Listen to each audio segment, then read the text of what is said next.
Congress M P Priyanka Gandhi വദ്രയ്ക്കെതിരെ കുരുക്കുമുറുക്കി ED. ഹരിയാനയിലെ ഗുരുഗ്രാം ഭൂമി ഇടപാടിൽ ഭർത്താവ് റോബർട്ട് വദ്ര കൈവശപ്പെടുത്തിയ ഭൂമിയുടെ സ്വത്തുവിവരങ്ങൾ വയനാട് ഉപതെരഞ്ഞെടുപ്പിന്റെ സത്യവാങ്മൂലത്തിൽ മറച്ചുവെച്ചതായി ഇഡി. 3 ഇടങ്ങളിലായി വാദ്ര കൈവശപ്പെടുത്തിയ 39 ഏക്കർ ഭൂമി ED പിടിച്ചെടുത്തിരുന്നു.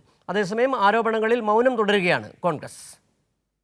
Congress M P Priyanka ഗാന്ധിയുടെ ഭർത്താവും വ്യവസായിയുമായ റോബർട്ട് വാദ്രയ്ക്കെതിരായ ഭൂമി ഇടപാട് കേസിൽ പ്രിയങ്ക ഗാന്ധിക്കെതിരെയും ഇഡി കുരുക്കുമുറുക്കുകയാണ്.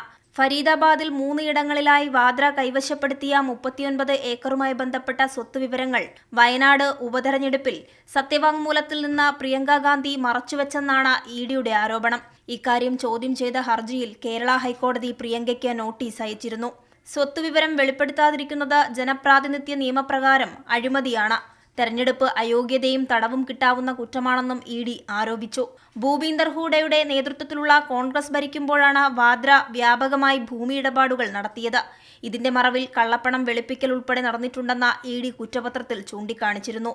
7 കോടി രൂപയ്ക്ക് ഭൂമി വാങ്ങി 58 കോടി രൂപയ്ക്ക് DLFന് വിറ്റതിലും ഇഡി അന്വേഷണം പുരോഗമിക്കുകയാണ്. അതേസമയം പ്രിയങ്ക ഗാന്ധിക്കെതിരെയും വാദ്രയ്ക്കെതിരെയും ഉയരുന്ന ആരോപണങ്ങളിൽ മൗനം തുടരുന്ന കോൺഗ്രസ് രാഷ്ട്രീയ ഗൂഢാലോചനയാണെന്ന വാദമാണ് ഉയർത്തുന്നത്. കൈരളി ന്യൂസ്, ദില്ലി.